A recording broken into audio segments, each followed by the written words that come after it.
সমস্ত নবী রাসূলগণ নামাজের অনুসারী ছিলেন। নিজেরা নামাজ পড়েছেন এবং পরিবারদের লোকদেরকেও নামাজের তাকিদ করেছেন।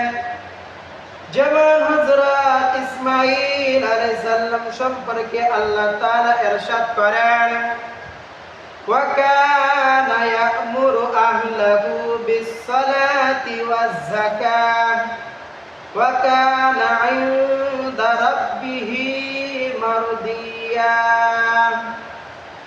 তিনি ইসমাঈল আলাইহিস সালাম তার পরিবারের লোকদেরকে নামাজ ও যাকাতের হুকুম দিতেন এবং তিনি তার পালনকর্তার নিকট ছিলেন পছন্দনীয়।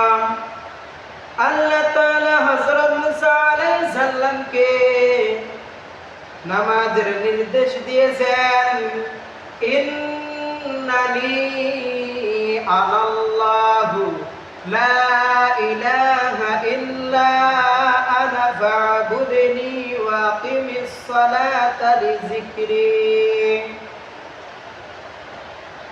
আমি আল্লাহ, আমি ছাড়া কোনো ইলাহ নেই, অতএব আমার ইবাদত করা আর আমার শরণার্থে নামাজ কায়েম করা। বলেন সুবহানাল্লাহ।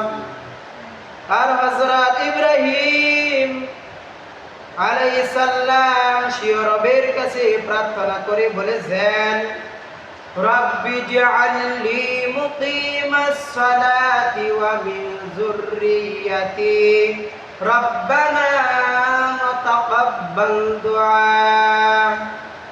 হে আমার পালনকর্তা, আমাকে নামাজ কায়েমকারী করুন আর আমার সন্তানদের মধ্য থেকেও হে আমাদের রব আমার দোয়া কবুল করুন।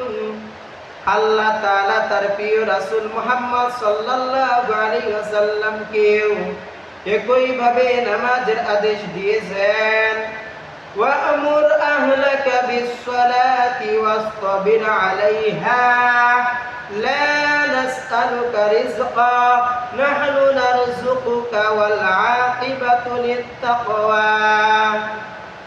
হে রাসূল, আপনি আপনার পরিবারের লোকদেরকে নামাজ কায়েমের নির্দেশ দিন এবং নিজেও এর উপর অবিচল থাকুন। আমি আপনার কাছে রিজিক চাই না, বরং আমি আপনাকে রিজিক দিই। আর আল্লাহ ভীরুতার পরিণাম শুভ। উক্ত আয়াতে আল্লাহ তাআলা নবী ও তার পরিবার বর্গকে নামাজের আদেশ দিয়েছেন এবং তাতে অবিচল থাকার নির্দেশও দিয়েছেন। এর দ্বারা বোঝা যায় যে নামাজ কত গুরুত্বপূর্ণ ইবাদত।